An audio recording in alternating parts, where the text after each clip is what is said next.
పరుడు నీ ప్రభో, ఘనత కలిగిన దేవుడు. దీనపరుడు నీ ప్రభో, ఘనత కలిగిన దేవుడు. ప్రాణమియ పాపులకై వచ్చుచుండే, ప్రాణమియ పాపులకై వచ్చుచుండే. ఇదిగో నీ రాజు వచ్చుచుండే. సియోన్ కుమారి సంతోషించు, యెరూషలేం కుమారి ఉల్లాసించు.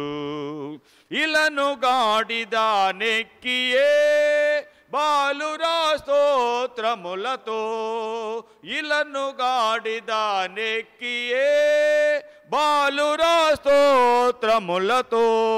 బలుడగు నీ ప్రభు వచ్చుచుండే, బలుడగు నీ ప్రభు వచ్చుచుండే. ఇదిగో నీ రాజు వచ్చుచుండే. సియోన్ కుమారి సంతోషించు, యెరూషలేం కుమారి ఉల్లాసించు. దావీదు కుమారుడు దేవుడు పాపులకు, దావీదు కుమారుడు దేవుడు పాపులకు. జయగీతములతో వచ్చుచుండే, జయగీతములతో వచ్చుచుండే.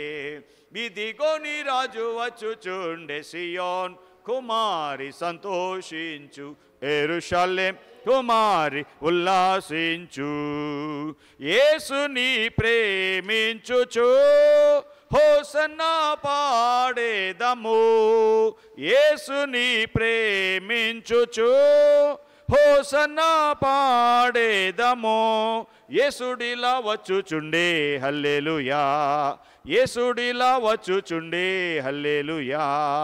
ఇదిగో నీ రాజు వచ్చుచుండే. సియోన్ కుమారి సంతోషించు, యెరూషలేం కుమారి ఉల్లాసించు. సియోన్ కుమారి సంతోషించు, యెరూషలేం కుమారి ఉల్లాసించు, యెరూషలేం కుమారి ఉల్లాసించు. సియోన్ కుమారి సంతోషించు. 68. ఇంకొక పాట పాడుకుందాం. 68. ఎక్కడా ఫోన్, ఎక్కడా ఎక్కడా ఫోను?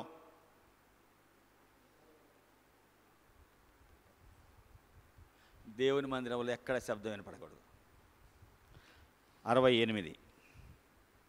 యేసురాజు వచ్చుచున్నాడు, హోసన్నా గీతం పాడేదం.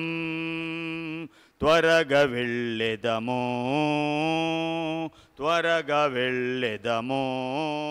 హోసన్నా జయమే, హోసన్నా జయమే, హోసన్నా జయమనదే, హోసన్నా జయమనదే. యేసురాజు వచ్చుచున్నాడు, హోసన్నా గీతం పాడేదం. యొర్దాను పొంగి పొర్లినా, ఎరికో కోట ఎదురైనా. యొర్దాను పొంగి పొర్లినా, ఎరికో కోట ఎదురైనా. భయము లేదు, కలత లేదు, హై భయము లేదు, కలత లేదు.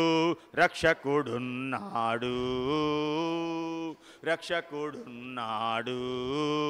హోసన్నా జయమే, హోసన్నా జయమే, హోసన్నా జయమనదే, హోసన్నా జయమనదే.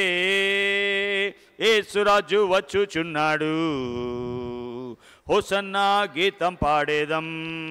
శ్రమలు చుట్టినను, కష్ట నష్టాలు వచ్చినను, శ్రమలు చుట్టినను, కష్ట నష్టాలు వచ్చినను. భయము లేదు, కలత లేదు, హై భయము లేదు, కలత లేదు. ప్రభువు ఉన్నాడు, ప్రభువు ఉన్నాడు. హోసన్నా జయమే, హోసన్నా జయమే, హోసన్నా జయమనదే, హోసన్నా జయమనదే. యేసురాజు వచ్చుచున్నాడు, హోసన్నా గీతం పాడేదం.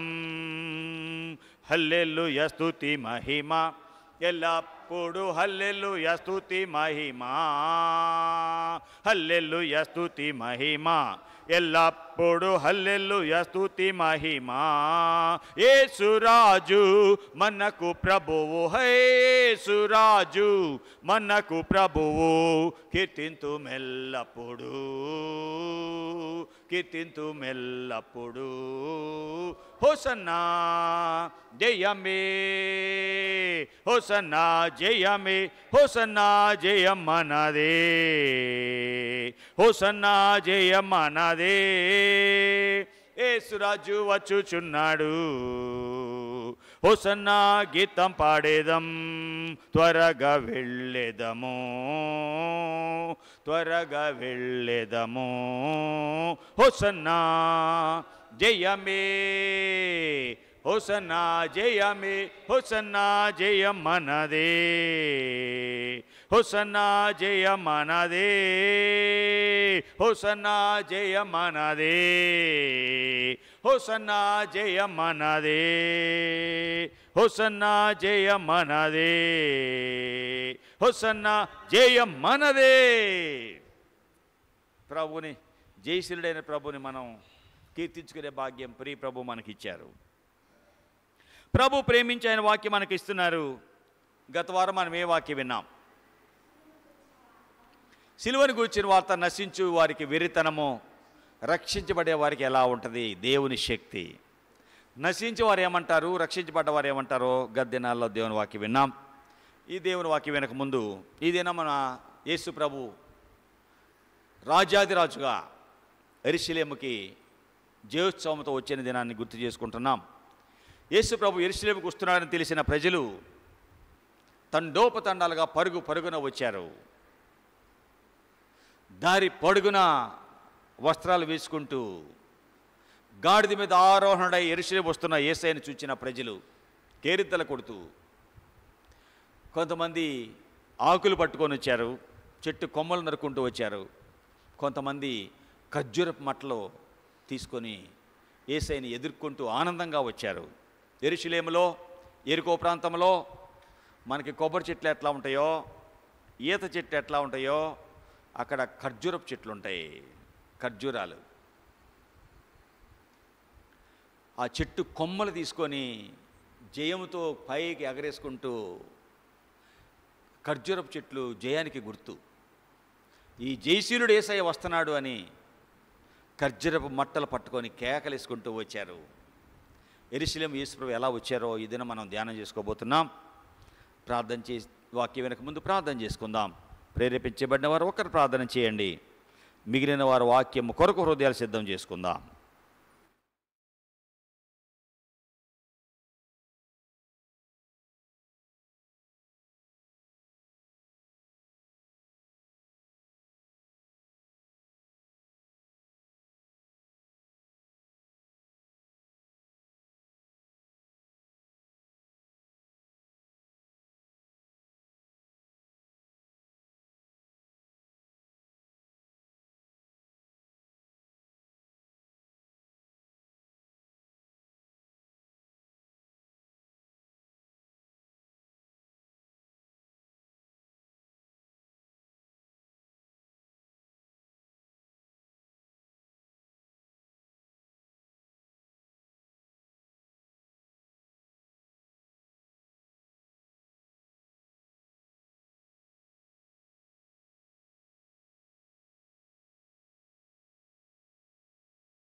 ప్రభువా, నీ పాద సన్నిధిలో చేరి మొరపెట్టుకోవడానికి మాకు మీరు ఇచ్చిన ఈ సమయాన్ని బట్టి వందనాలయ్యా.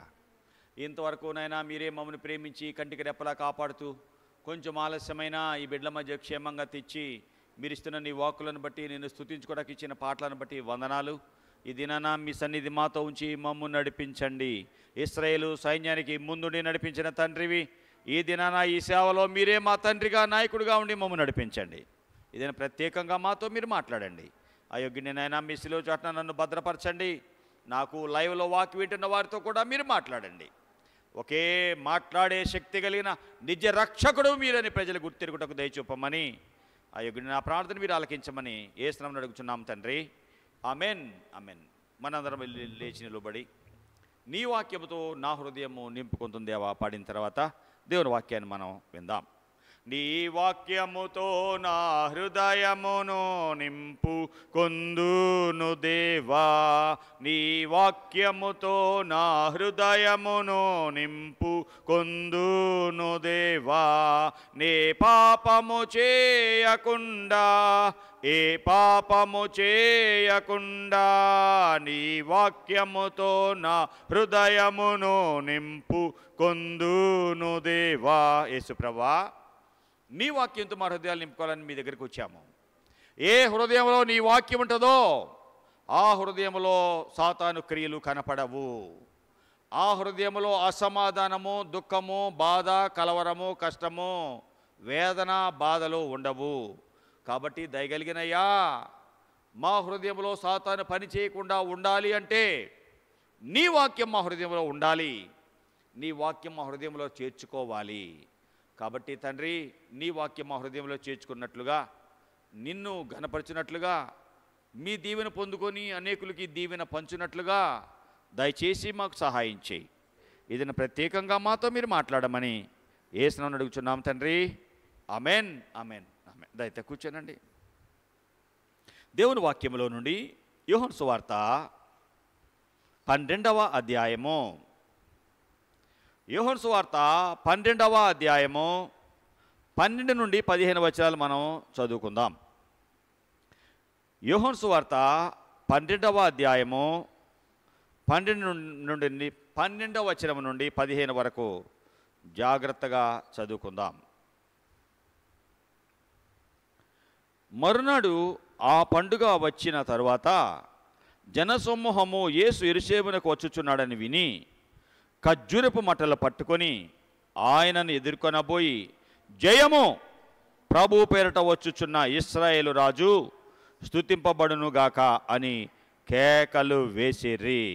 సీయోను కుమారి, భయపడకము, ఇదిగో నీ రాజు గాడిద పిల్ల మీద ఆసీనుడై వచ్చుచున్నాడు అని వ్రాయబడిన ప్రకారము యేసు ఒక చిన్న గాడిదను కనుగొని దాని మీద కూర్చుండెను. ప్రియులారా, ఈ వాక్య భాగాన్ని మనం చూస్తున్నప్పుడు రాజుగా యేసు ప్రభు యెరూషలేము వస్తున్నట్లుగా మన వాక్యాన్ని చూస్తున్నాం. రాజులు సహజంగా వాడేటువంటి సాధనాలు, గుర్రాలు వాడతారు. ఏం సామయ్య చెప్పు. గుర్రాలు రాజులు వాడేవారు. ఇప్పుడున్న పెద్ద పెద్ద కార్లు, జెట్ ఫ్లైటర్లు అవి ఆ రోజుల్లో లేవు. ఆ దినాలలో వాడేది గుర్రాలు, ఒంటెలు, ఏనుగులు. గుర్రం గర్వానికి గుర్తయితే ఒంటె కోపానికి గుర్తయితే ఏనుగు అహానికి గుర్తుగా ఉన్నట్టుగా మనకు తెలుస్తుంది. కానీ ఈ రాజు అన్నిటికంటే వ్యత్యాసం, అందరూ ఒక పని చేస్తే ఈ దేవుడు ప్రత్యేకించబడ్డవాడు కాబట్టి ఈ దేవుడు గాడిద నిన్నుకున్నాడు. గాడిద బుద్ధి జ్ఞానం లేనిది, మూర్ఖత్వంతో ఉన్నది, లోబడనొల్లనిది, వికారమైనది, అందహీనమైంది. ఈ గాడిదే మానవ జీవితానికి గుర్తు. గాడిద లక్షణాలు ఉదయకాలము నేను నేర్చుకున్నాము, త్వరగా చెప్తాను. గాడిద బుద్ధి జ్ఞానం లేనిది, కీర్తనలు 32వ అధ్యాయం 9వ వచనంలో కనిపిస్తుంది. గాడిద అపవిత్రమైన జంతువు, నెమరు వేస్తుంది కానీ గిట్టలు లేవు, కాళ్ళకి చీలు ఉండవు, కాబట్టి అపవిత్రమైంది. గాడిద తప్పిపోయే స్వభావం కలిగింది.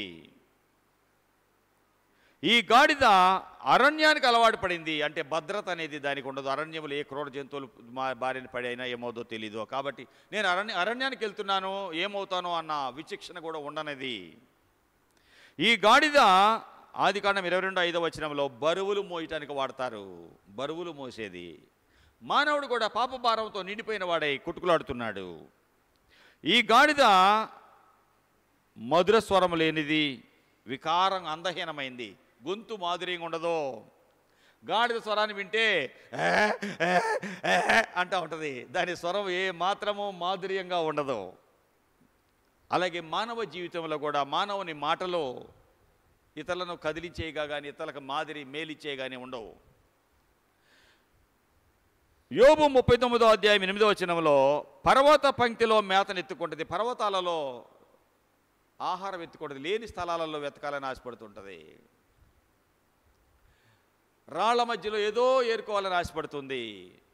మైదానంలో మంచి ఆహారం ఉంటుంది, ఎక్కడో ఒక దగ్గర ఆహారం చాలే అనుకుంటూ అలాగా సరిపెట్టుకునేది. ఈ దినాలలో మానవుడు కూడా సరిగ్గా దేవుని వాక్యం అందించే స్థలాలలో కాకుండా ఏదో ఒక వాక్యం వింటాములే, అక్కడ ఉంది ఇక్కడ ఉందని సరైన ఆహారం లేని స్థలాలకు వెళ్ళి, అంటే విచక్షణ సరైన జ్ఞానం లేని వారిగా తయారైపోతున్నటువంటి ప్రజలు.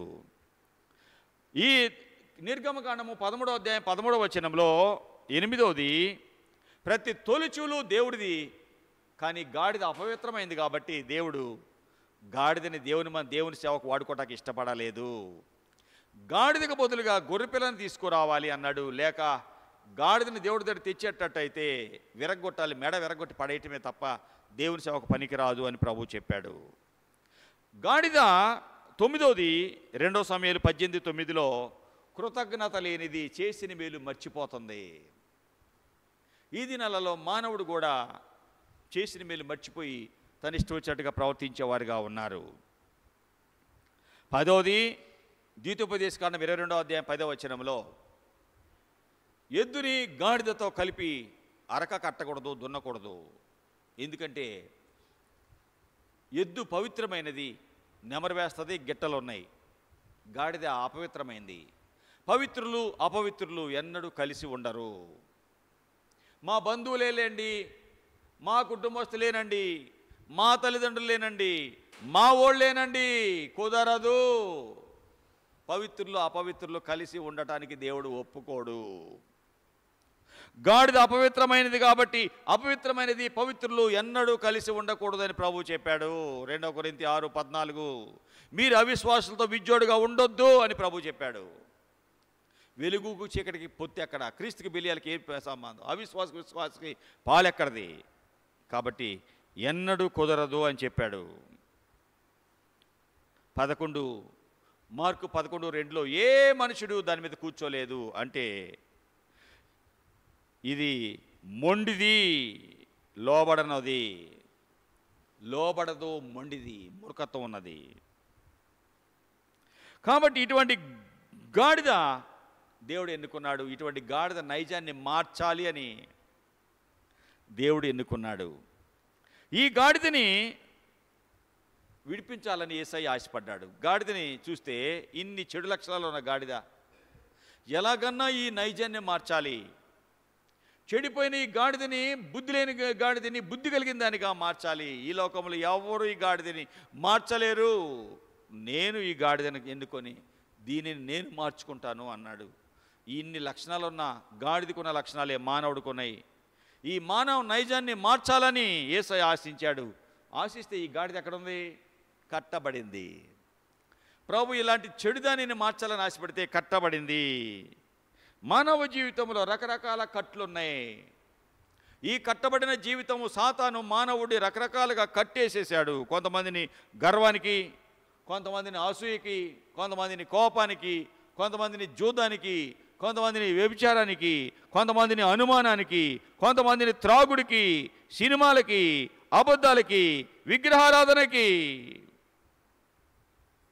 సోమరితనానికి, అసూయకి, ప్రియులారా ఎలాగా తిండిపోతుతనానికి, అనుమానానికి, చెడు స్నేహాలకి, సరసోక్తులకి, పోకిరి మాటలకి, త్రాగుబోతుల విందులకి, స్వనీతికి, లోభత్వానికి అంటే పిసినార్తనానికి, ధనాశ, దురాశ, వ్యర్థమైన మాటలకి కట్టివేశాడు. వీటిలో ఉన్నంత వరకు మానవుడు విడుదల పొందలేడు, దీవెన పొందలేడు. ఈ కట్లలో ఉన్నంత వరకు కొంతమందిని సాతాను పాపంతో కట్టేశాడు, కొంతమందిని దెయ్యాలతో కట్టేస్తున్నాడు.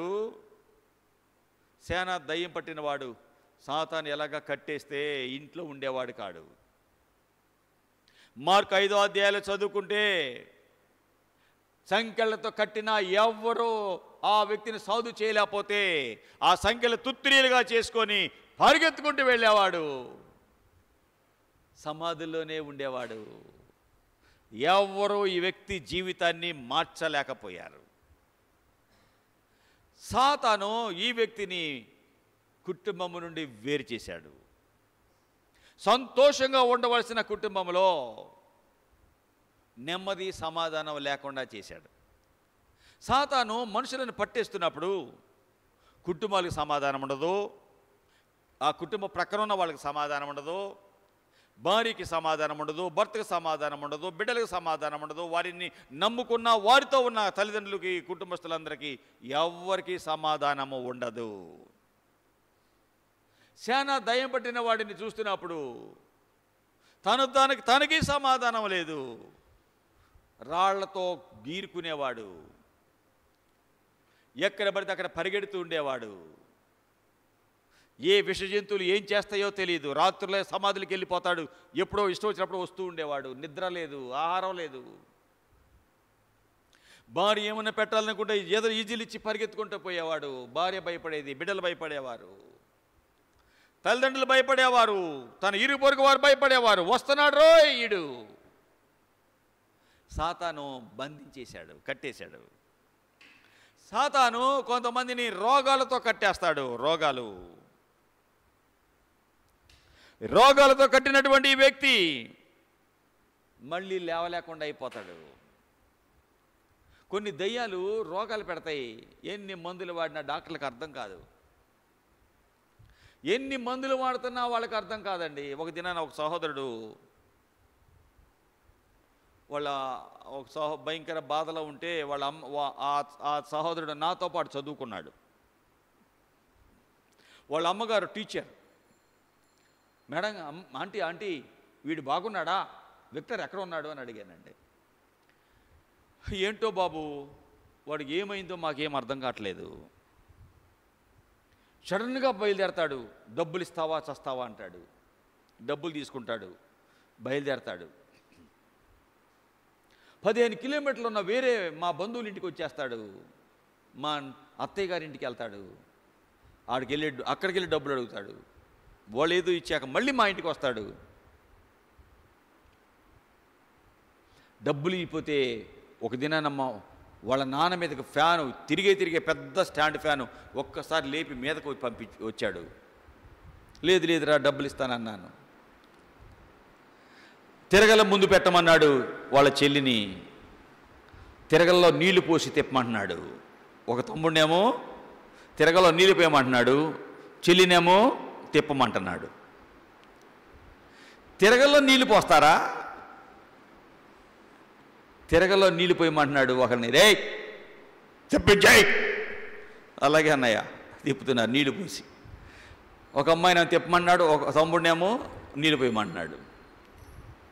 అన్నం వండితే అందరిని బయటికి పంపించేసి 2 చేతులు పట్టుకొని బొక్కుతాడు, తింటాడు.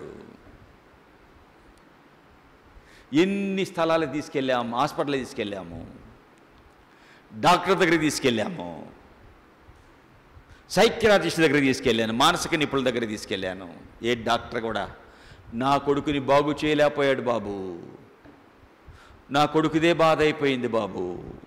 ఆ టీచర్ గారు ఏడుస్తుంటే అప్పటికి యేసుప్రభుని నమ్మిన నేను, లేదండి అది దెయ్యం, నీ కొడుకుని పట్టింది దెయ్యం,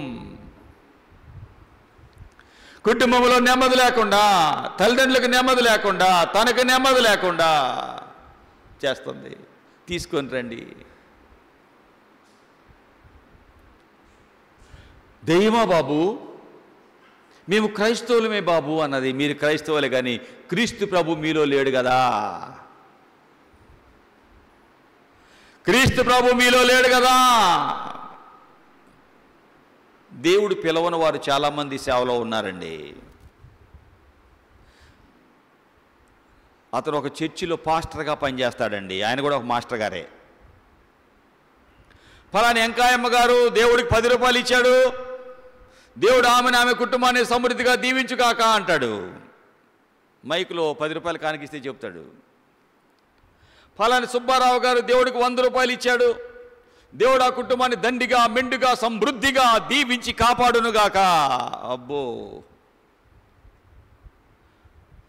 ఫలాని అంజమ్మ గారు దేవుడికి 500 రూపాయలు నోటు ఇచ్చారు, పెద్ద నోటు. దేవుడు ఆ కుటుంబం అంతటిని, వారికి పుట్టబోతున్న వారి అందరినీ దండిగా మెండుగా సమృద్ధిగా దీవించుగాక.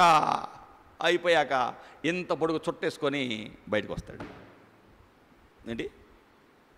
ఇంత పొడుగు చుట్టేసుకొని బయటకు వస్తాడు.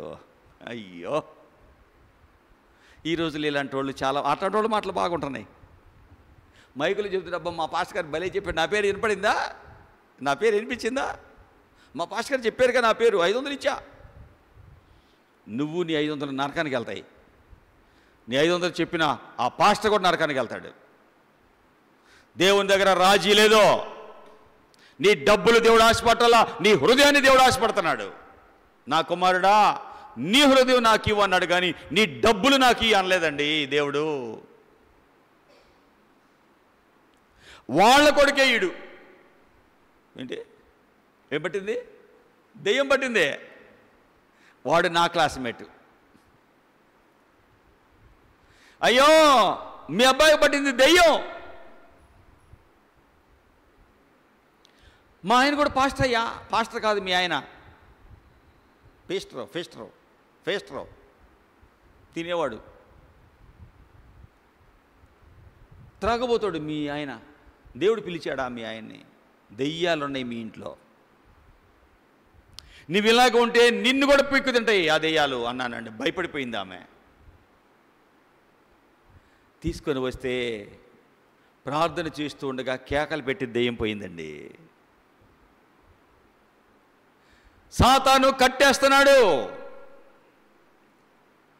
రకరకాల కట్లలో కట్టి సమర్థించుకోవడం ఒక కట్టు, పర్వాలేదులే నేను బాగానే ఉన్నానులే అనుకుంటూ ఉన్న స్వనీతి ఒక కట్టు. దెయ్యాలు మనుషులను రకరకాలుగా కట్టి నాశనం చేయాలని చూస్తుంటాయి. దొంగతనము, హత్య. నాశనం కాకుండా ఏం చేస్తాడు? సాతాను కూడా ఎవరిని బృంగాలా అని చూస్తాడే కానీ ఎవరిని కాపాడాలి అని చూస్తాడా సాతాను? సాతాను బృంగాలని చూస్తుంటే, సాతాను కట్టివేసి నష్టపరచాలని చూస్తుంటే, నా రక్షకుడు యేసు ప్రభు కట్టిన కట్లను తెంచడానికి చూస్తున్నాడు. సాతాను కట్టిన కట్ల నుండి విడిపించటానికి నా సేవకులు కావాలి అని ప్రభు ఆయన సేవకులను ఎన్నుకొని పంపిస్తున్నాడు. ఆయన ఎన్నుకున్న సేవకులకి అధికారం ఇచ్చి పంపించాడు. దేవుడు అధికారం తీసుకున్న సేవకులు వారు బోధిస్తుంటే దయ్యాలు, రోగాలు, బాధలు, అవమానాలు, కష్టాలు, ఎన్ని పరిస్థితులు ఉన్నా బాగైపోతారు. ఎందుకంటే దేవుడు ఎన్నుకున్న సేవకుడికి దేవుడు తోడుంటాడు కాబట్టి. ఎన్ని కట్లతో మనుషులు కట్టివేయబడుతుంటే దేవుడు అన్నాడు, యేసుప్రభు అన్నాడు, గాడిద కావాలయ్యా, దాన్ని నైజం మార్చాలయ్యా. నేను మొండిది, మూర్ఖత్వంతో ఉన్నది, తప్పిపోయే లక్షణాలు ఉన్నది, చేసిన మేలు మర్చిపోయేది, కృతజ్ఞత లేనిది, పర్వతాలకు అలవాటు పడింది, అరణ్యానికి అలవాటు పడింది, మాధుర్యం లేనిది, వికారమైంది, బుద్ధి జ్ఞానం లేనిది, లోబడనిది నా దగ్గరికి తేవాలి, నేను మారుస్తా. కట్టబడినటువంటి దానిని విప్పండి నా సేవకులారా, విప్పి తీసుకురండి. ఎవరన్నా అడిగితే ఇది ప్రభు కావాలని చెప్పండి, వెళ్ళండి. దైవజనులు వస్తున్నారండి. ఈ దినాలలో ఎంతమంది గాడిద స్వభావం ఉన్నవారు దైవజనుని మాటలు విని, అయ్యో నేను పాపిని, నేను అయోగ్యుని, నా జీవితాన్ని పాడు చేసుకున్నా, నా సమయాన్ని పోగొట్టుకున్నా, నా కుటుంబాన్ని కూల్చుకున్నా, నా వ్యక్తిత్వాన్ని పాడు చేసుకున్నా, నా సొంత నిర్ణయాలతో ఎవరినో ప్రేమించా, వారు ఇప్పుడు చంపాలని ఎంటపడుతున్నారు, ఏం చేయాలి నేను? ప్రియులారా, దేవుని వాక్యము జీవితాన్ని మారుస్తుంది. చాలా కాలం క్రితం ఒక సహోదరుడు నా దగ్గరికి వచ్చి యవనస్తుడు ఏడుస్తున్నాడు. దేవుని వాక్యం వింటున్నావు, దేవుని సన్నిధికి వచ్చావు, ప్రేమ ఉత్తరాలు అంటున్నావు, ఏదేదో రాస్తున్నావు, రాసావు అమ్మాయి నీ మాట వినలేదని ఆకాశ రామన్న ఉత్తరాలు రాసి అమ్మాయి జీవితాన్ని నాశనం చేశావు, నువ్వు నరహంతకుడివి అని వాక్యం బోధిస్తుంటే కుర్రాడు వచ్చి ఏడుస్తున్నాడండి. అయ్యా మీతో నేను మాట్లాడాలి. దేవుడు మాట్లాడతాడు. అయ్యా నేను మీతో మాట్లాడాలి. ఏంటి బాబు? అందరూ అయిపోయేదాకా కూర్చున్నాడు. మాట్లాడాలని వచ్చాడు, ఏడుస్తున్నాడు. ఏం జరిగింది? ఇంజనీరింగ్ చదువుతున్నానయ్యా నేను. ఒక అమ్మాయి నాకు బాగా నచ్చింది, అమ్మాయికి ఉత్తరాలు రాస్తున్నాను, అమ్మాయి ఒప్పుకోవటలేదు, ఒప్పుకోకపోతే నీ సంగతి ఏం చేస్తానో నేను చూసుకో అన్నాను అని వాళ్ళ ఇంటికి ఆకాశరామన్న ఉత్తరాలు రాశాను. మీ అమ్మాయి ఇలా తిరుగుతుంది ఇలా తిరుగుతుంది అని అమ్మాయి గురించి చెడ్డగా రాస్తే ఆ తల్లిదండ్రులు, తండ్రి ఆ అమ్మాయిని బాగా కుట్టేవాడు. అయినా నేను ఉత్తరాలు రాయటం మానలేదు. అడ్రస్ లేని ఉత్తరాలని ఆకాశరామన్న ఉత్తరాలు అంటారు. ఎక్కడి నుండి వచ్చిందో అడ్రస్ ఉండదు. ఏ ఇంటికి వెళ్ళాలో ఆ ఇంటికి వెళ్తుంది, ఇంటి అడ్రస్ ఉంటుంది. ఆ ఇంటికి వెళితే ఆ ఇంటికి ఉన్న నేను ప్రేమించాను, నన్ను ఇట్లా చేస్తుందా, నన్ను వదిలి పలానోడిని ప్రేమిస్తుంది, దానికి ఇంత ఖర్చు పెట్టా అంత ఖర్చు పెట్టా, ఇష్టం వచ్చినట్టు చేస్తే ఆ తండ్రి కుట్టి కాలేజీ మానిపించాడండి. తండ్రి కొట్టి కాలేజీ మానిపించాడండి. ఆ పిల్ల ఏడ్చింది, నాన్నా అట్లాంటి దానిని కాదు నాన్న, అమ్మా నేను అలాంటి దానిని కాదమ్మా, నాకు తెలియదమ్మా, ఎవరు అడ్రస్ చూడండి అమ్మా. అమ్మాయికి చూపించలేదు, ఉత్తరాలు పైకి చూపిస్తున్నారు, అడ్రస్ లేదు. అవమానం తట్టుకోలేక 4th ఇయర్ చదివే అమ్మాయి, చివరి సంవత్సరం చదివే అమ్మాయి ఆత్మహత్య చేసుకుందండి ఇంట్లో. ఆకాశరామన్న ఉత్తరాలు అమాయకులైన అమ్మాయిని అంతం చేసినాయి. అంత్యక్రియలు అయిపోయినాయి. పోనీలే, ఎవడు నాకు దక్కనమ్మ, ఎవరు దక్కపోతే ఎవరు దక్కుండా అయిపోయింది అని అంటూ ఆవిడు ఆనందంగా వెళ్ళిపోతున్నాడు. కానీ నెమ్మది లేదు, సమాధానం లేదు, భద్రత లేదు, ఏంటోలాగా అయిపోయాడు. మందిరంకి వచ్చాడు, వాక్యం ఏంటంటే దేవుని సేవకుడిగా వాక్యం మాట్లాడుతుంటే, నువ్వు నరహంతకుడివి, ఆకాశరామన్న ఉత్తరాలతో మనుషులు చంపావు, కట్టబడ్డావు, సాతాను నిన్ను కట్టేశాడు. ఏడుస్తూ వచ్చాడండి. నన్ను ఏం చేయమంటారు ఇప్పుడు అని అడిగాడండి. ఏం చెప్పను? ఈ సేవకు దగ్గర రాజీలు ఉండవు, పర్వాలేదులే అని ఇంకొక ఆప్షన్ ఉండదు. నువ్వు ఒక నరహంతకుడివి. అమ్మాయి తల్లిదండ్రుల దగ్గరికి వెళ్ళి క్షమాపణ అడుగు అన్నాను. ఏంటి? అమ్మాయి తల్లిదండ్రుల దగ్గరికి వెళ్ళి, నేను రాసిన ఈ పిచ్చి ఉత్తరం వల్ల మీ అమ్మాయి చచ్చిపోయింది, నేనే కారకుడిని, నరహంతకుడిని నేనే. ఎవరిని చెప్తారంటావా? ఉన్నారేటాడు సేవకులు? ఏంటయ్యా ఉన్నారేటాడు సేవకులు? ఎక్కడ రోగం వచ్చిందో అక్కడ సరిచేయాలి. ఎక్కడ దెబ్బ తగిలితే, ఎక్కడ రుద్దుతుంటే ఎక్కడ తగ్గుతుంది నీ రోగం? దెబ్బ ఇక్కడ తగిలితే, గాయం ఎక్కడ ఉంటే ఎక్కడ కట్టు కడితే నీకెక్కడ తగ్గుతుంది రోగం? ఎక్కడ గాయమైందో అక్కడే సరిచేయాలి. అయ్యా వాళ్ళింటికా? వాళ్ళ నాన్న నల్లగా ఇంతలా ఉంటాడు, ఒక్క దెబ్బకి నన్ను చంపేస్తాడు. చంపితే చచ్చిపో.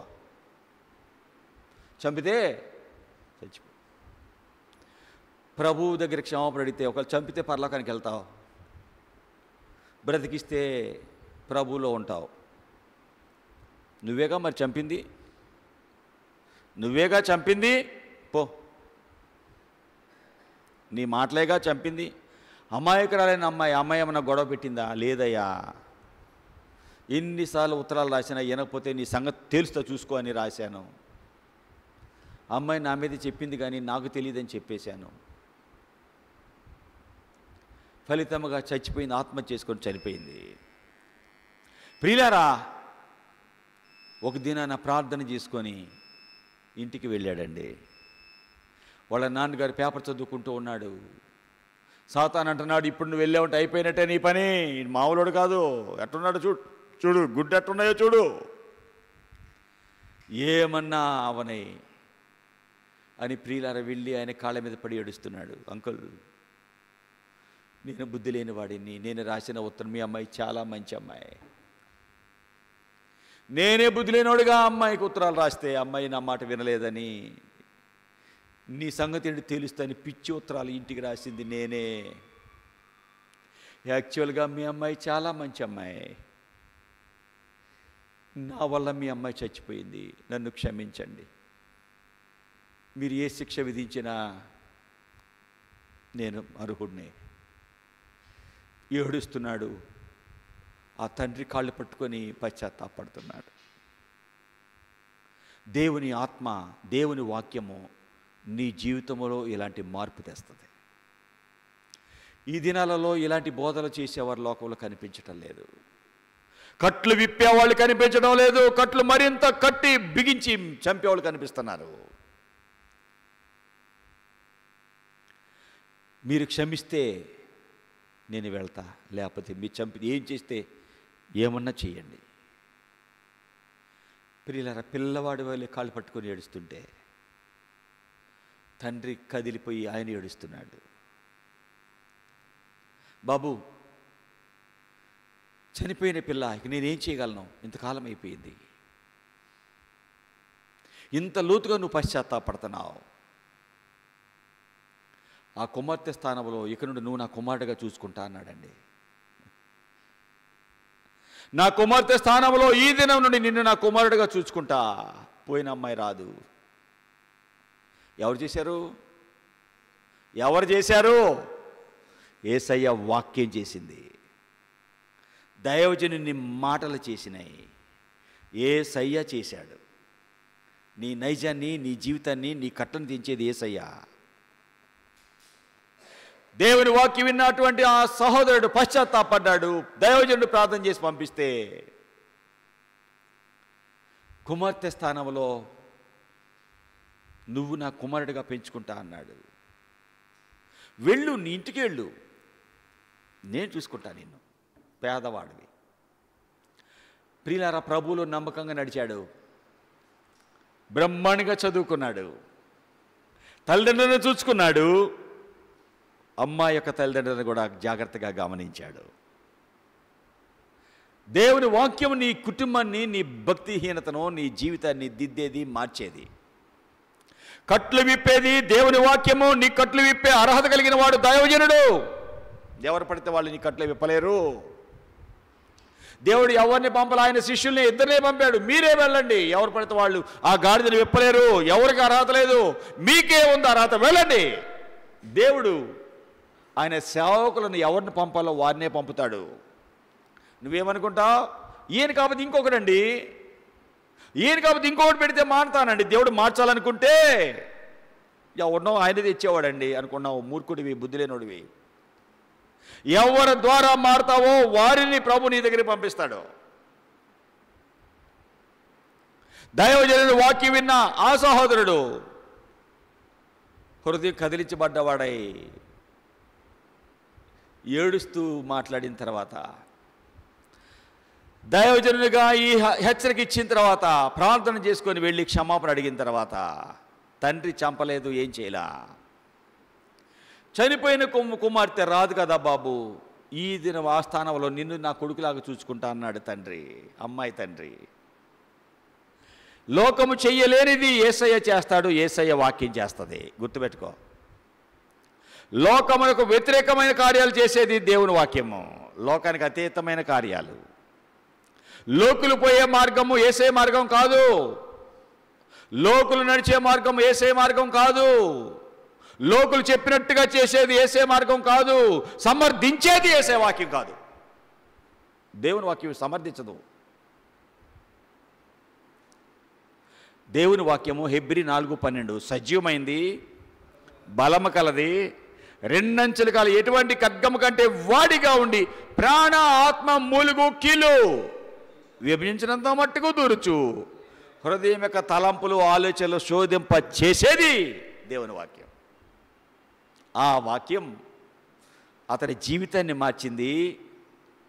ఆ తండ్రిని కూడా మార్చింది. ఇంత మంచిగా ఈ పిల్లవాడు ఇలా అయ్యాడు అంటే ఏంటి అని, ఇలా క్షమాపణ అడిగాడు ఏంటి అని ఆ బిడ్డని గమనించిన తండ్రి యేసయ్యని నమ్ముకున్నాడు ఆ కుర్రవాడు అని ఆయన కూడా చర్చికి వచ్చి వాక్యం విన్నాడు, మారిపోయాడు. బిడ్డ మీద వేదన పడుతూ ఉండేవాడు. ఆ బిడ్డ స్థానంలో ఈ కుమారుడిగా చూసుకుంటూ ఉండగా ఈ కుమారుడు మంచిగా చదువుకున్నాడు. తన తల్లిదండ్రులతో పాటు వీరిని కూడా తల్లిదండ్రులుగా గమనించి ఉన్నతమైన మెట్టుకు లేపుకున్నాడు. దేవుని వాక్యాన్ని వింటున్నావు. ఏ కట్లలో ఉన్నావో దేవుడు ఆయన సేవకుల ద్వారా నీతో మాట్లాడుతున్నప్పుడు దిద్దుకుంటావా?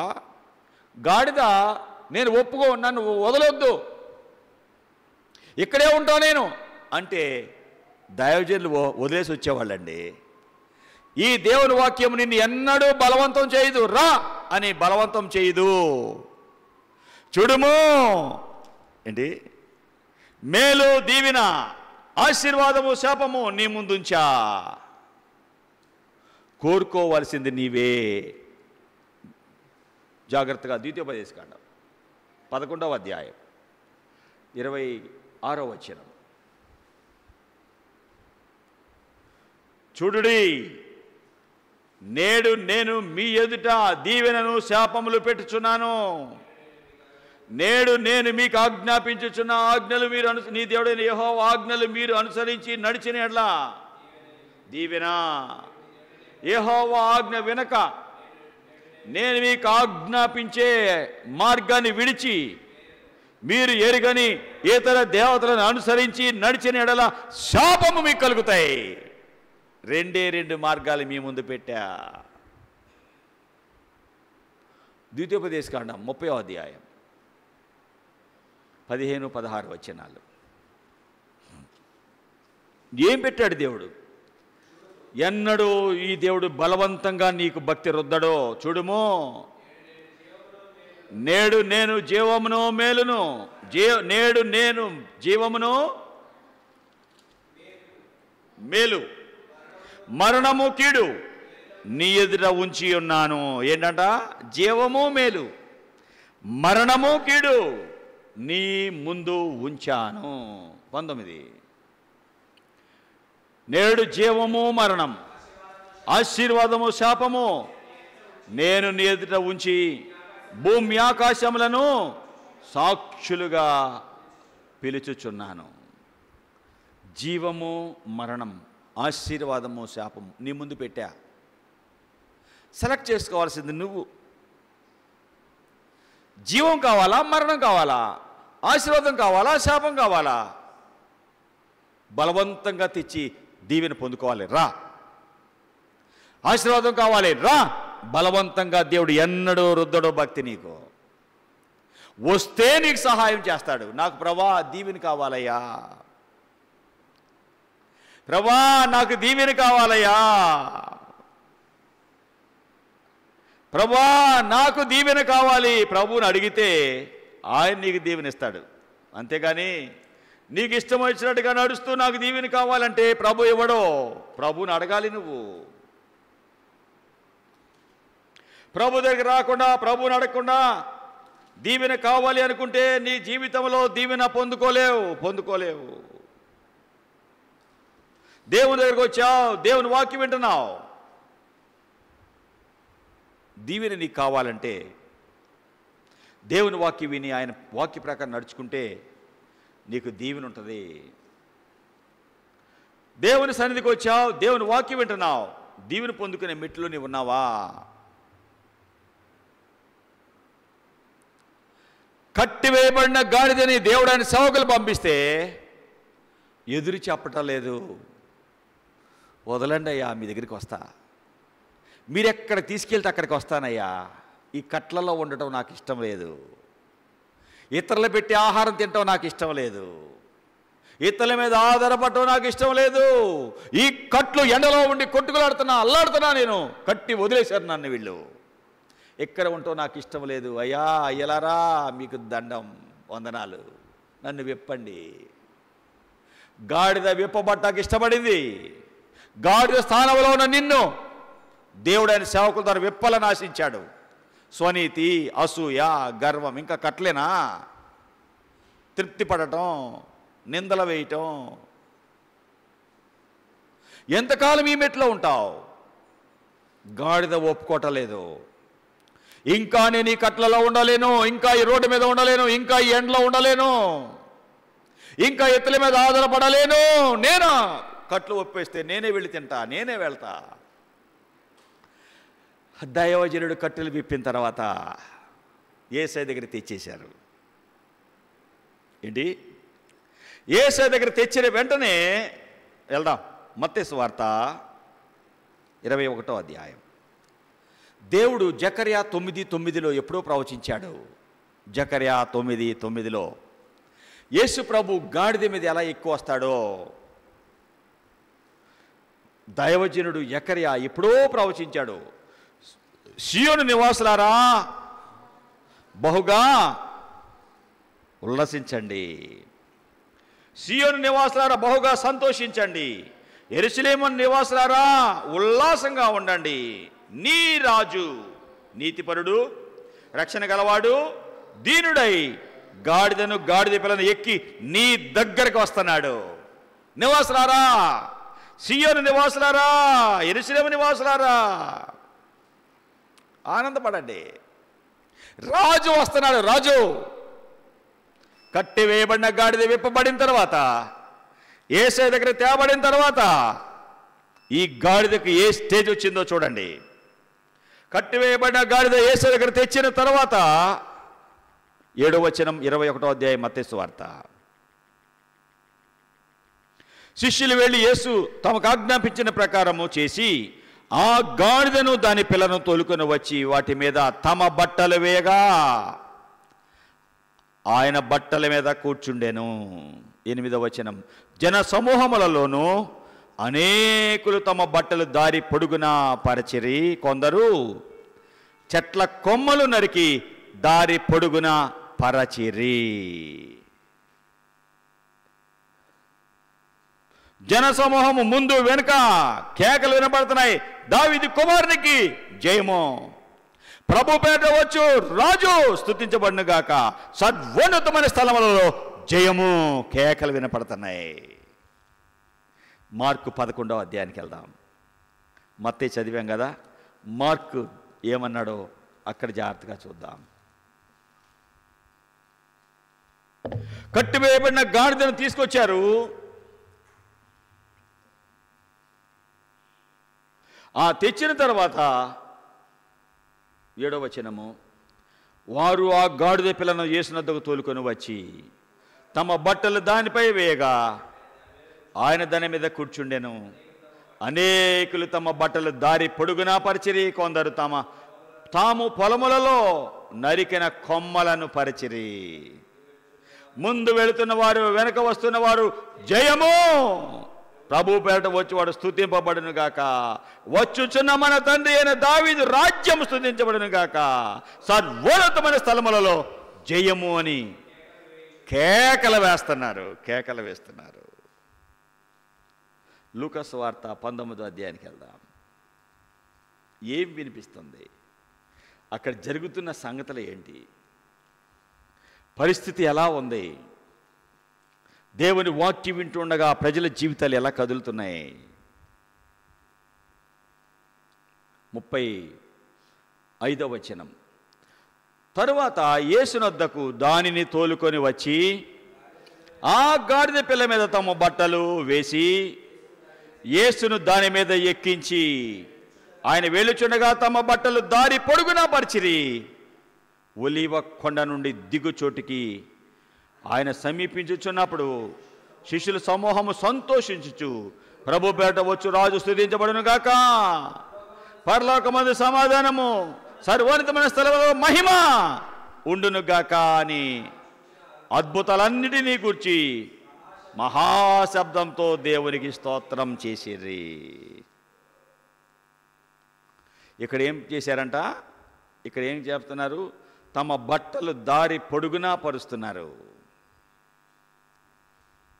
కొమ్మలు లేవు, దారి పొడుగునా బట్టలే. లూకా డాక్టర్ దారి పొడుగునా వస్త్రాలు వేశారు అని చెప్తున్నాడు. మార్కు మత్తయి వస్త్రాలు వేశారు, కొమ్మలన్నీ నరికి వేస్తున్నారు. పచ్చని జీవితం. ఈ గాడిద కింద నడవకూడదు. యేసయ్య దగ్గరకు నీ కట్లు విప్పబడి వస్తే నీ జీవితంలో విలువ, నీ కుటుంబంలో విలువ, సమాజంలో విలువ పెరుగుతుంది. యేసు ప్రభు లేనప్పుడు మొద్దోడిని యేసయ్య నమ్మాక ప్రభు పైకి లేపాడు. యేసు ప్రభు లేనప్పుడు సరైన మెట్టులో లేను, చదువులో లేను మొద్దోడిని దేవుడు ఎక్కడున్నాడని ఎదురుగు మాట్లాడి మూర్ఖుడిగా బ్రతికిన వాడిని. ఈ గాడిదకి నాకు ఏ తేడా లేదు. గాడిదకి 11 లక్షణాలు ఉన్నాయే, అయ్యే నా జీవితం. ఎప్పుడైతే ప్రభు ఈ కట్లు విప్పాడో కాలేజీలో టాపర్గా చేశాడు, ఒక అధికారిగా చేశాడు, ఒక కాలేజీలో లెక్చరర్గా ఎంతమంది పిల్లలకు చదువు నేర్పిన వాడుగా చేశాడు. ప్రభువుని నమ్మిన తర్వాత ఎక్కడికి వెళితే అక్కడ ఇంజనీరింగ్లో బిల్డింగ్ ప్లాన్లు వేసే దానిలో ప్రభు నన్ను పెద్ద అధికారిగా టాపర్గా పెట్టాడు. ప్రభువా నిన్ను నమ్మాను, నాకు సహాయం చేయి అంటే భాగస్వామిగా గొప్ప దైవజనరాలు అక్కడ కూర్చేందుకు లేదు, అక్కడ అమ్మగారిని ఇచ్చాడు.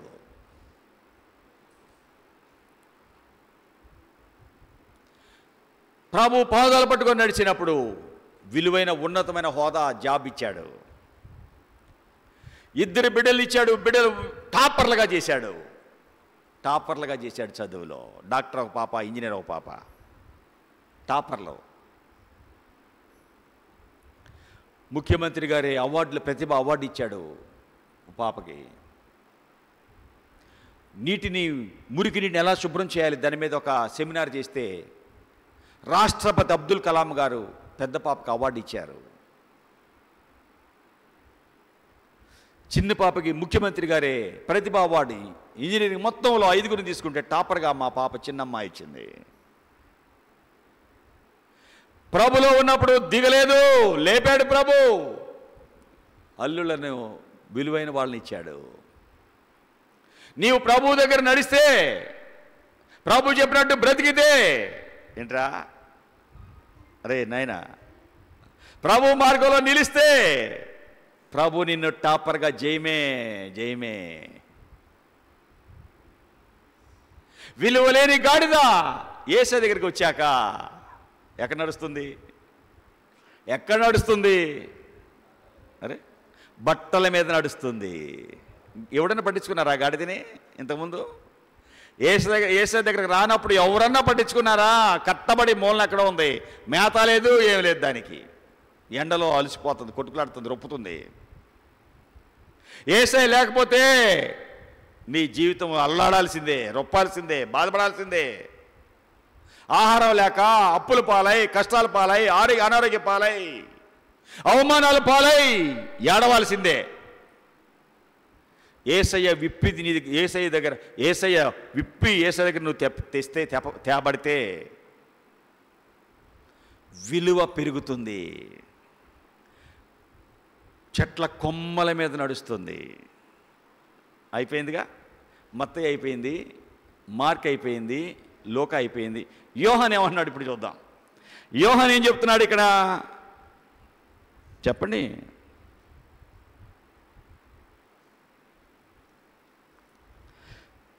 ఆ 12వ అధ్యాయం, యోహాను సువార్త 12వ అధ్యాయంలో 13వ వచనంలో 12వ వచనం కూడా చదువుదాం.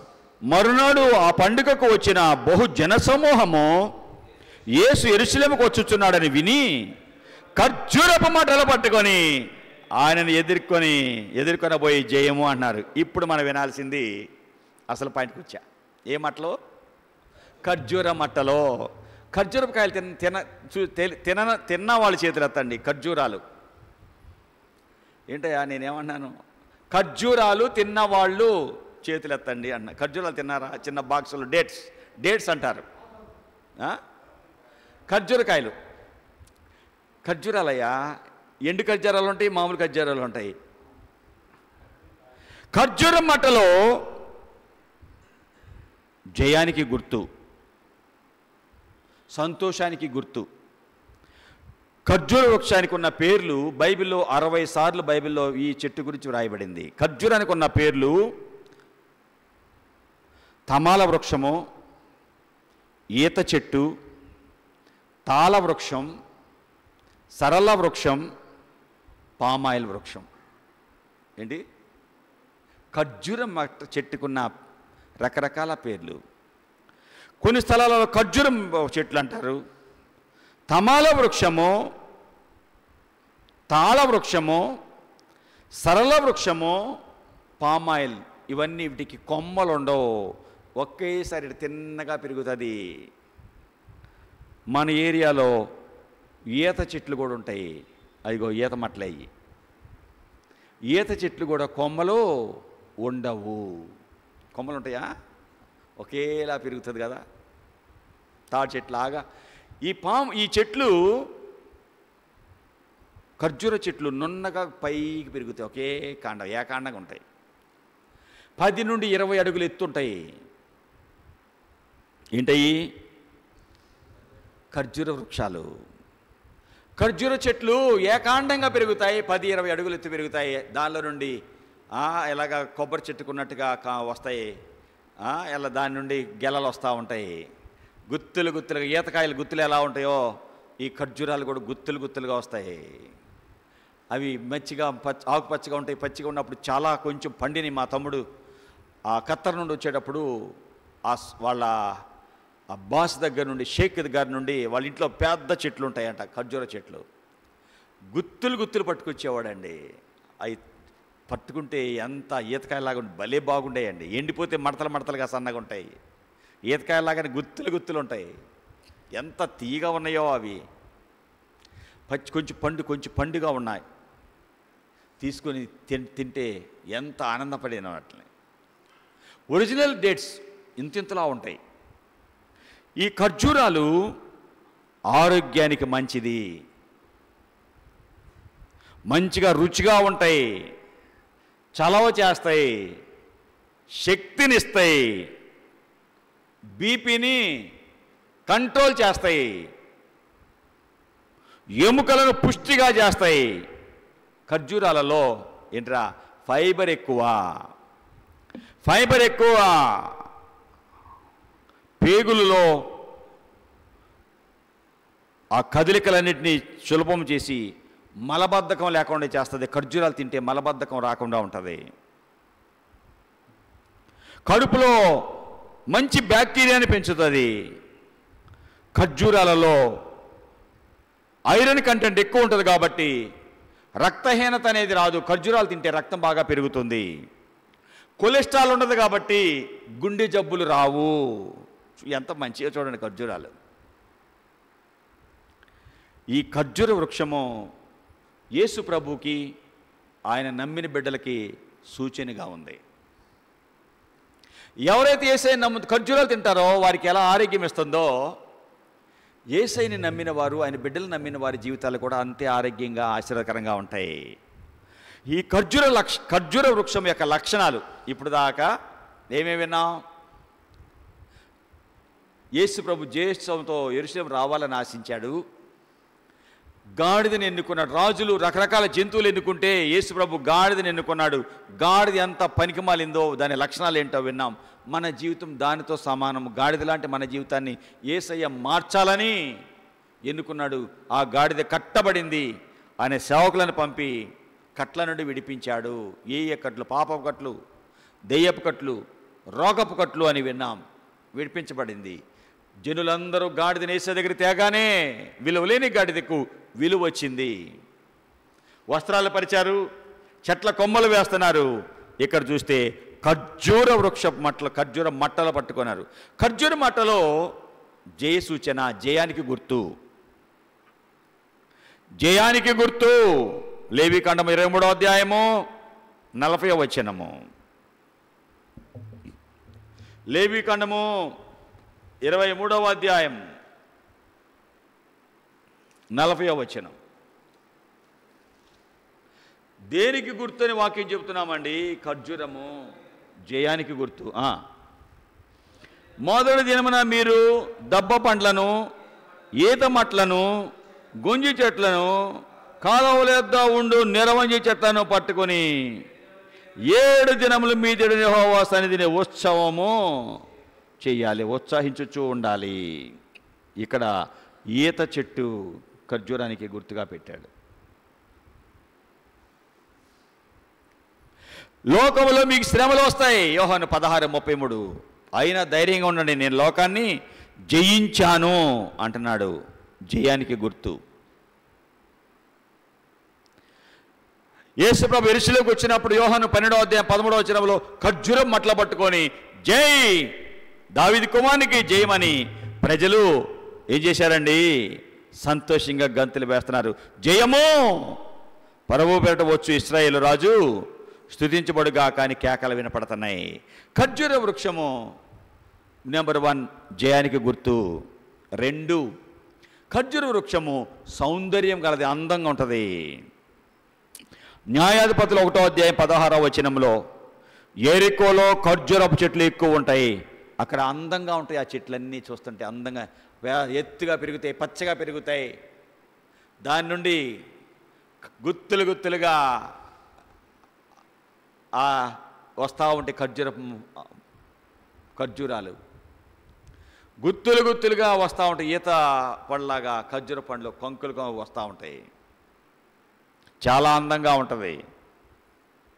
2 రాజులు 2:19 ఈ యెరికో పట్టణం రమ్యమైనది అన్నాడు, అందంగా ఉండేది.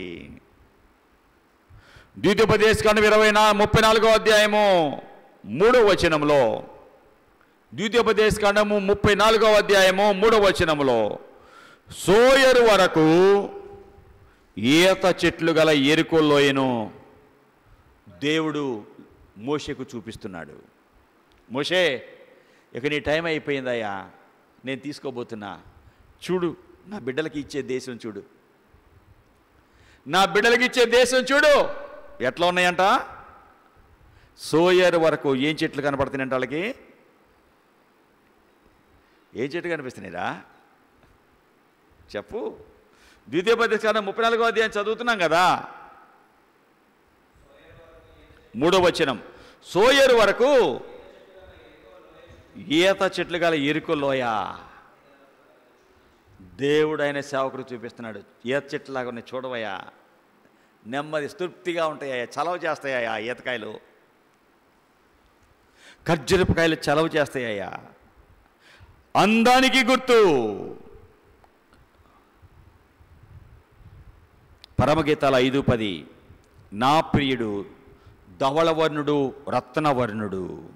10,000 మంది పురుషులలో ఆ ప్రియుడును యేసు ప్రభుని గుర్తించవచ్చు.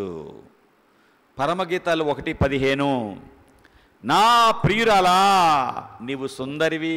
దేవుని బిడ్డలు అందంగా ఉంటారు. నీ కళ్ళు గొవ్వ కళ్ళు, అందగత్తెవి నీవు. షడ్రక్ మేషక్ అబేద్నెగో డానియల్ రాజు పరీక్షిస్తే 10 రోజుల తర్వాత మిగిలిన వారందరికంటే ఎలా ఉన్నారట? ఈ బాలుర సంగతి ఏమనగా రాజు మిగిలిన వారందరి పరీక్షించగా వారందరికంటే డానియల్, షడ్రక్ మేషక్ అబేద్నెగోలు సౌందర్యముగాను కళగాను కనిపించారు. 15వ వచనము 10 దినాలైన తర్వాత వారి ముఖంలో రాజు భోజనం భుజించు బాలుర ముఖముల కంటే సౌందర్యముగా కళగా. దేవుని బిడ్డలకు ఉండే కళ వేరు. నెంబర్ 1 ఖర్జూరాలు జయానికి గుర్తు. నెంబర్ 2 సౌందర్యానికి గుర్తు. నెంబర్ 3, నీతికి గుర్తు నీతి. నీతి లేనివాడు కోతి కంటే పాడు. 38వ అధ్యాయం ఆదికాండం 26వ వచనంలో యోధా కోడలు తామారు అంటే ఈత చెట్టు, ఆమె నీతిమంతురాలు. భర్త చనిపోతే ఇంకో కొడుకుని పెళ్లి చేసుకోవాలి, అతను వచ్చే వరకు నీతిగా తన జీవితాన్ని కాపాడుకుంది. మన రాజు ఎవరు? జకర్యా 9:9, నీ రాజు నీతిపరుడు. మన దేవుడు ఎవరు? కీర్తనలు 11:7, యెహోవా నీతిమంతుడు. ఖర్జూరపు చెట్టు జయానికి గుర్తు. 2, అందానికి గుర్తు, అందంగా ఉండేది. 3, నీతికి గలది, నీతికి గుర్తు. 4, తిన్నగా పెరుగుతుంది, వంకర టెంకర్లు ఉండవు. యేసయ్య నమ్మిన వారికి వంకర మాటలో టెంకర మాటలో ఉండవు, తిన్నగా ఖచ్చితంగా ఉంటాడంతే.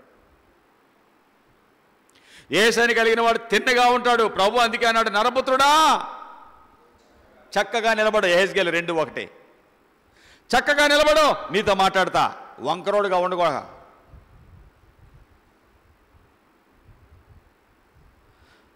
పరమగీతాలు 7:7, నీవు తాళ వృక్షమంతా తిన్నని దానవు, తిన్నగా ఉంటావు. ఏంటట? నీవు ఇందాక చెప్పాను, సరళ వృక్షమన్నా, తాళ వృక్షమన్నా, తమాల వృక్షమన్నా, ఈత చెట్టు అన్నా, ఖర్జూర చెట్టు అయినా ఒకటే అని చెప్పుకుంటూ, పామాయిల్ చెట్టు అయినా అన్నా కదే ఒకే కోవా, పామ్ జాతికి చెందినవి, తిన్నగా పెరుగుతాయి. నీవు ఎలాంటి దానివి? తమాల వృక్షమంతా తిన్నని దానవు, తిన్నగా పెరుగుతుంది. అంటే పరిశుద్ధ జీవితానికి గుర్తు. వంకర టెంకర్లు ఉండవండి. ప్రభుని నమ్మిన వారు ఖర్జూర వృక్షాల వలె ఉండాలని ప్రభు ఆశిస్తున్నాడు. వంకర టెంకర్లు ఉండవు, కొమ్మలు ఉండవు, వేరే ఆప్షన్లు ఉండవు, తిన్నగా పెరుగుతుంది. ప్రభా నీ దగ్గరికి వస్తా, నేను అటు ఇటు వెళ్ళను. కొన్ని చెట్ల కొమ్మలు అటు ఇటు వెళతాయి, అటు ఇటు చూడనయ్యా, నీ వైపే చూస్తా, తిన్నగా పైకి పెరుక్కుంటూ వెళతాయి.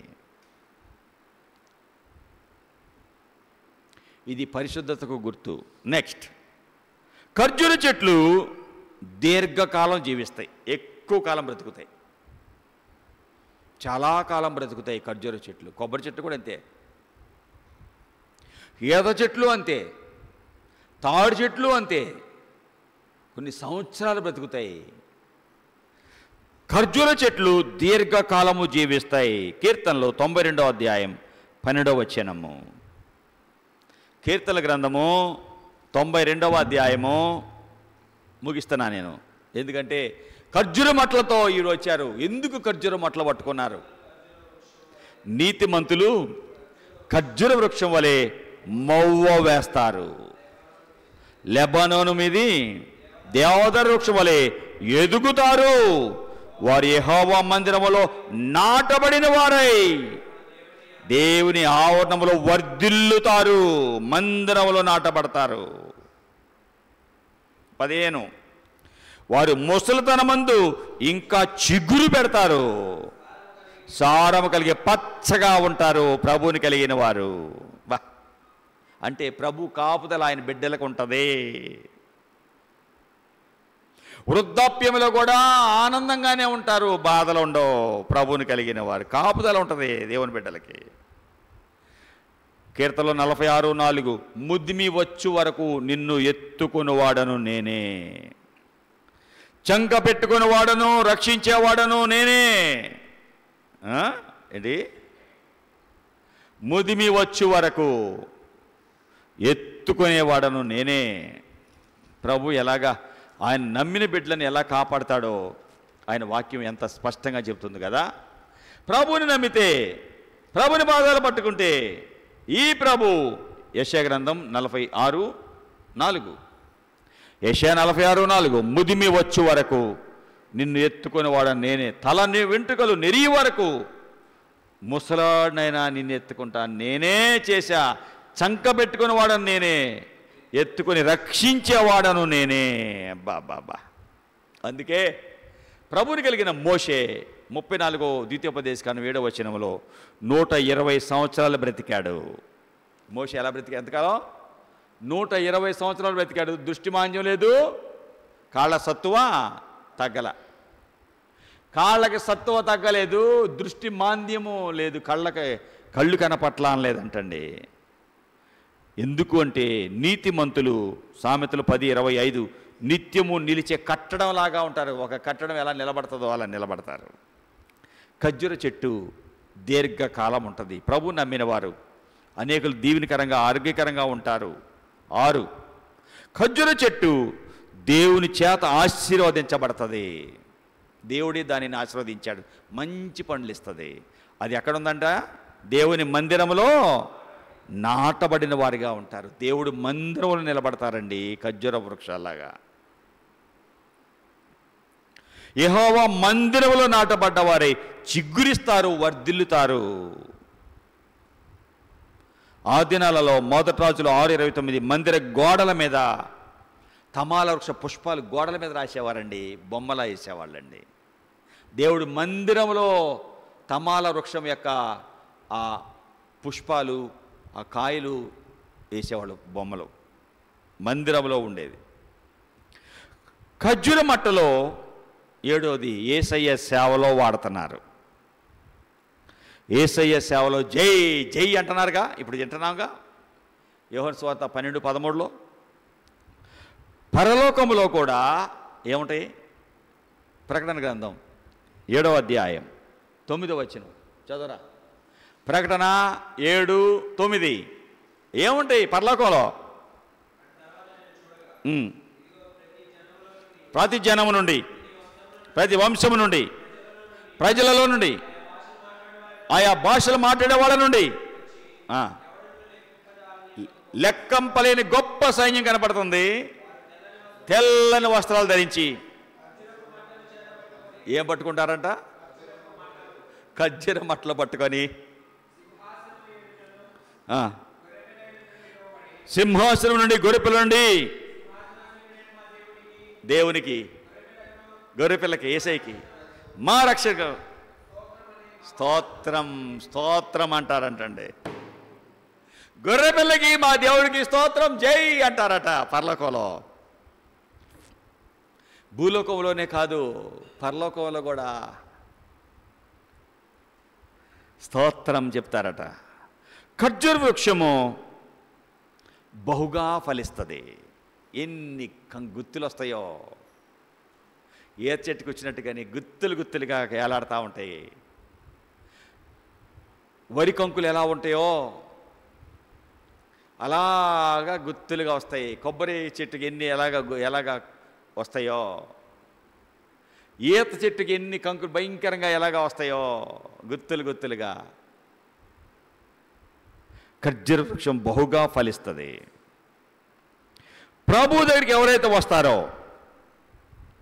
ప్రభువుని ఎవరు నమ్ముతారో, నేను ఎవరి యందు ఉంటానో, యోహాను 15:2, ఎవడు నాలో నిలిచి ఉంటాడో నేను ఎవరిలో ఉంటానో బహుగా ఫలిస్తారు. ప్రభులో ఉన్న ఈ ఖర్జూర చెట్టు, ఖర్జూర వృక్షము ఫలిస్తుంది. విప్పబడితే, గాడిద విప్పబడితే ఎంత ఘనతగా ఉందో చూడండి, ఎంత ఘనత ఉందో చూడండి. ప్రభుని నమ్మితే నీకు కూడా అంతే ఘనత. ప్రభుని నమ్మితే నీకే అంతే ఘనత. ప్రియులారా, ఒక స్థలానికి సేవకు వెళ్ళాను. వెళ్ళి అలాగ వెనక కూర్చుని అయ్యగారు ఇంకా రాలేదని నా కోసం ఎదురు చూస్తున్నారు. జంగారెడ్డిగూడెం. ఎవరో అయ్యగారు ఎక్కడెక్కడో వెనక కూర్చున్నాడు అని చెప్తే గబ్బా వాళ్ళని పిలిచి మందిరాన్ని తీసుకొని వెళ్ళి టిఫిన్ వద్దయ్యా, సేవకి వెళ్ళబోతున్నా, నాకు టీ ఇవ్వండి. టీ తాగాను. దాదాపుగా 10,000 మంది పైనే ఉన్నారు. చివరి మెసేజ్, నేను సత్తెనపల్లి నుండి, పాకల్పాడ ప్రాంతం నుండి దైవజనుడు విజయ్ కుమార్ గారు వస్తున్నారు. మీ అందరూ కరతాళ ధ్వనులతో దైవజనుడి స్వాగతం పలకండి అంటే, ప్రియులరా 10,000 మందిని దాటుకుంటూ చివరి నుండి దాటుకుంటూ వెళ్తుంటే చప్పట్ల పెద్ద పెద్ద శబ్దాలు వినపడుతుంటే డయాస్కి వెళ్ళి ఏడ్చేసా. డయాస్కి వెళ్ళి ఏడ్చేశా, ఈ ఘనత నాకు కాదు, ఈ మహిమ నాకు కాదు, నా తండ్రికి. నేను అయోగ్యుడిని, మీ అందరికంటే అయోగ్యుడిని. ఈ స్తుతి, మహిమ, ఈ ఘనత అయోగ్యుడైన ప్రభుకి నేను మీ అందరికంటే అయోగ్యుడిని అని ఆ దినాన ఈ మహిమ ఘనత పొందవలసిన వాడు నా యేసు ప్రభు. ఆ యేసు ప్రభు లేకపోతే విజయ్ కుమార్ లేడు అని ప్రయాసపడి భారం మోసుకొచ్చిన సమస్త జనులారా నా యొద్దకు రండి, నేను మీకు విశ్రాంతి ఇస్తా అని యేసయ్య చెప్పాడు. ఎన్ని భారాలలో మనుషులు ఉన్నారు అని వాక్యం బోధించిన తర్వాత వేల మంది ప్రజలు నా దగ్గరికి వచ్చి వారి వారి సమస్యలు చెప్పుకున్నారు. భోజనం కూడా నాకు ఇక లేదండి. తెల్లవారి 5 గంటలకి 4:30కి మాట్లాడిన వారందరితో మాట్లాడి ఫస్ట్ బస్ ఎక్కి బయటకు వచ్చేసారు వెనక్కి. వేల మంది ప్రభు వాక్యం విన్నారు. దేవుడు లేడని బుద్ధి లేనిగా వాడిగా ప్రవర్తించిన నేను, ఆ దేవుడు నన్ను దర్శించిన తర్వాత ఆయన సేవకు పిలిచాక వేల మంది యేసయ్య ప్రేమను అందుకుంటాం నేను చూచా. వెళ్ళే వరకు డయాస్ ఎక్కే వరకు చప్పట్లు కొడుతుంటే దాదాపుగా ఈ 10,000 మందిని దాటుకుంటూ వెళతాను. 1/2 గంట పట్టింది నాకు. 1/2 గంట వరకు చప్పట్లు కొడతానే ఉన్నారు. ఎవరిచ్చారు ఈ ఘనత? ఎవరిచ్చారు? ఏడ్చేశానండి, పిల్లవాడి వల్ల ఏడ్చేశానండి, పెద్దగా ఏడ్చేశానండి. డయాస్ మీద ఉన్న సేవకులందరూ ఆశ్చర్యపడుతున్నారు. ఈ ఘనత నాకు కాదు, నేను యోగ్యుడిని కాదు, నా ప్రభువుకి ఈ ఘనత పొందడానికి ఆయన యోగ్యుడు అని చెప్పి ప్రయాసపడి భారం మోసుకొచ్చిన సమస్త జనులారా నా దగ్గరకు రండి, నేను మీకు విశ్రాంతి ఇస్తా. ఒకప్పుడు యేసయ్య లేనప్పుడు ఎలా ఉన్నాను, యేసయ్య నన్ను ఎలా మార్చాడు సాక్ష్యం చెప్పుకుంటూ వాక్యం బోధిస్తే భోజనం చేయటానికి నాకు టైం చాలా లేదు. భోజనం చేయటానికి నాకు టైము లేదు. అందరు సమస్యలు ఉన్న వారందరూ దగ్గరికి వస్తే వారందరితో నేను మాట్లాడితే అయ్యగారు అన్నాడయ్యా రండి భోజనం చేయాలి అంటే, నాకు ఇది అలవాటే. భోజనం నాకు ముఖ్యం కాదు, అక్కర్లో ఉన్న ఈ ప్రజలకు సహాయపడటం నాకు ముఖ్యం. ఒక్క పూట నేను భోజనం చేయకపోతే ఏం కాను సహోదరుడా, భోజనం చేయను, వీరితో మాట్లాడతా అని వారితో మాట్లాడిన తర్వాత 4:30 గంటలకు నన్ను తీసుకెళ్ళి బస్ స్టాండ్కి దించి వచ్చాడు ఆ సేవకుడు. బస్సులో కూర్చొని ఆ చలిలో ప్రార్థన చేసుకుంటూ ఏడ్చుకుంటూ విజయవాడ వచ్చేసా. ఘనత ఎవరిచ్చారండి? ఖర్జూర వృక్షము బహుగా ఫలిస్తుంది. ఖర్జూర మట్టలు పట్టుకున్నారు, దారి పొడుగునా పరుస్తున్నారు, వస్త్రాలు పరిచారు, చెట్ల కొమ్మలు పరిచారు.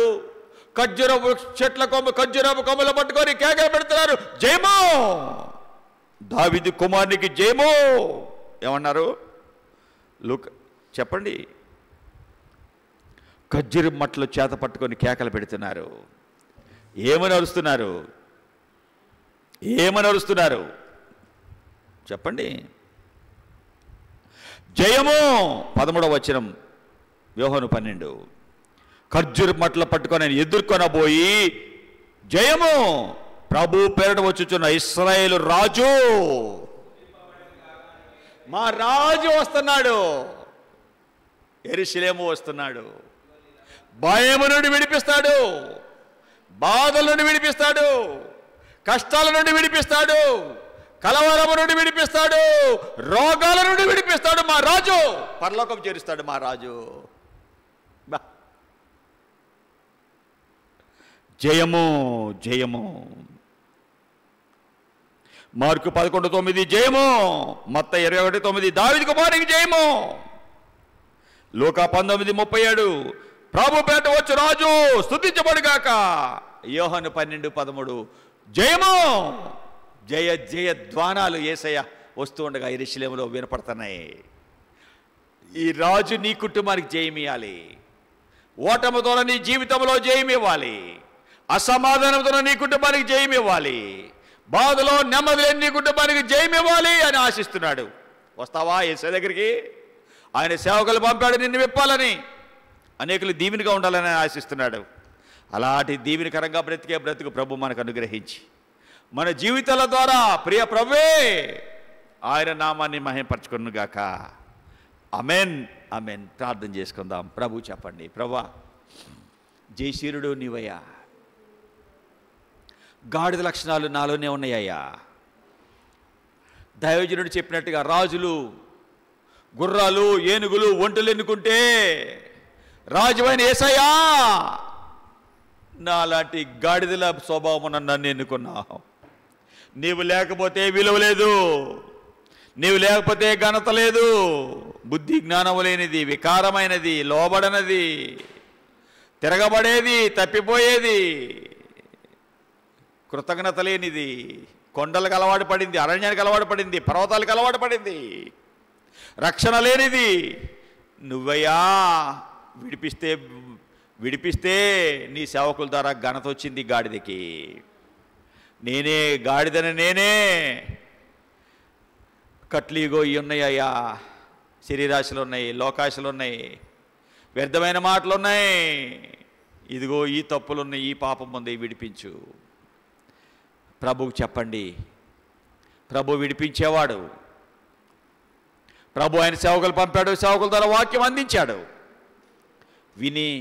వాక్యం విని లోబడి నిన్ను నువ్వు చూసుకుంటావా? వాక్య వెలుగులో యేసు ప్రభువా, మీరు ఇచ్చిన సమయాన్ని బట్టి వందనాలు, మీరు ఇచ్చిన వాక్యాన్ని బట్టి వందనాలు, మీరు చూపుచున్న కృపను బట్టి వందనాలు అయ్యా.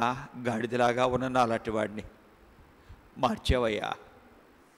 మీరు మార్చకపోతే, కట్లు విప్పకపోతే, మీ సేవకుడినే నా కోసం పంపకపోతే, ఆ స్థలంలో చేరి నీ వాక్యం వినకపోతే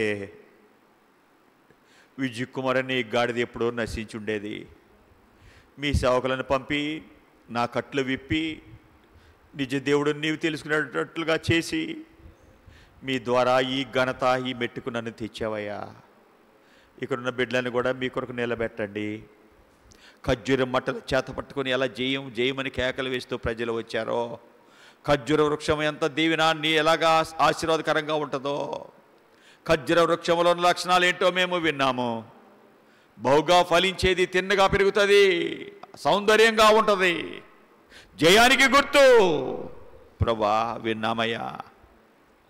ప్రభా నీతికి గుర్తు, తిన్నగా పెరిగేది, దేవుని ఆలయంలో ఉండబడేది, ఫలించేది. నిన్ను కలిగిన బిడ్డలు అలా ఫలించేవారుగా ఉంటారని విన్నాము. అలా మమ్మల్ని చేయి, ఈ సంఘాన్ని చేయి, మా జీవితాన్ని చేయి. యెరూషలేము వరకు నిన్ను మోసిన గాడిదవలే చివరి వరకు మిమ్మల్ని మోయాలయ్యా. మధ్యలో కొంతవరకు కాదయ్యా, చివరి వరకు, పరలోకం చేరే వరకు, మాలో జీవం ఉన్నంత వరకు, మాలో జీవం ఊపిరి ఉంచినంత వరకు నిన్ను మోసుకుంటూ నీ రాజ్యం చేరువారిగా, అనేకులకి ప్రేమను చాటువారిగా మమ్మల్ని చేయి. విత్తబడిన వాక్యానికి ముద్ర వేసి భద్రపరచు. ఈ ప్రయాస వ్యర్థమైపోకుండా దయచూపు. యేసునామమున అడుగుచున్నాము తండ్రి, ఆమెన్, ఆమెన్. మనందరము లేచి నిలవబడి 68వ పాట పాడుకుందాం. 68.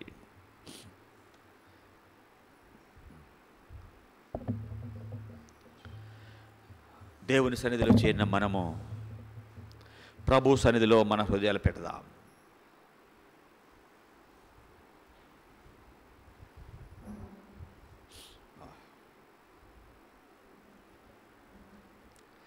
అరవై 8.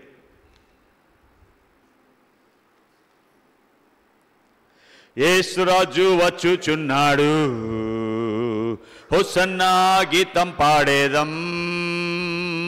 యేసురాజు వచ్చుచున్నాడు, హోసన్నా గీతం పాడేదం. త్వరగా వెళ్ళేదము,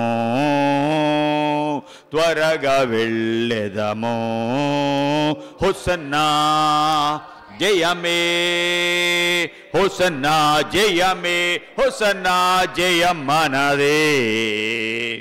హోసన్నా జయమనదే యొర్దాను పొంగి పొర్లినా ఎరికో కోట ఎదురైనా భయము లేదు కలత లేదు భయము లేదు కలత లేదు రక్షకుడున్నాడు రక్షకుడున్నాడు హోసన్నా జయమే హోసన్నా జయమే హోసన్నా జయమనదే హోసన్నా జయమనదే శ్రమలు చుట్టినను కష్ట నష్టాలు వచ్చినను భయము లేదు కలత లేదు హే భయము లేదు కలత లేదు ప్రభువు ఉన్నాడు ప్రభువు ఉన్నాడు హోసన్నా జయమే హోసన్నా జయమే హోసన్నా జయమనదే హోసన్నా జయమనదే యేసురాజు వచ్చుచున్నాడు హోసన్నా గీతం పాడేదం హోసన్నా జయమే జయశ్రీయుడు యేసయ్యను నమ్మినప్పుడు ఆయన నమ్మిన వారి కుటుంబాలలో జీవితాలలో జయమే ఆ ప్రభువుని నమ్మి జయకరంగా బ్రతుకే బ్రతుకు ప్రభు మనకి ఇచ్చేనట్లుగా మన జీవితం ద్వారా ప్రియ ప్రభు ఆయన నామాన్ని మహిమపరచుకొనుగాక ఆమేన్.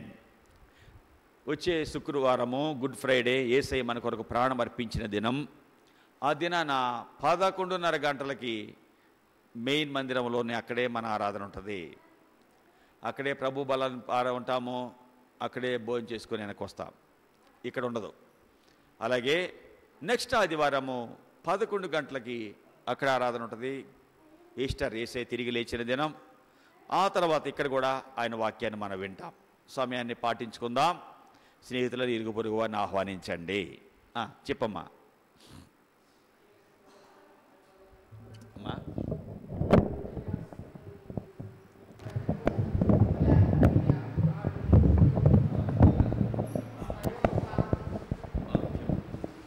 అలా రాత్రి అసలు కాళ్ళు నొప్పులు, అసలు కొనుక్కోవడానికి కూడా ఇక్కడ ఉండలేకపోయా. బాగోలేనప్పుడు ఉండాల్సిన మాట నాకు తెలుసు. ఓర కళ్ళ మీద మొగత కాళ్ళు గుంజకపోవటం, దేవుడు ప్రార్థన చేసుకొని పోయాను. దేవుడు స్వస్థత ఇచ్చిండు.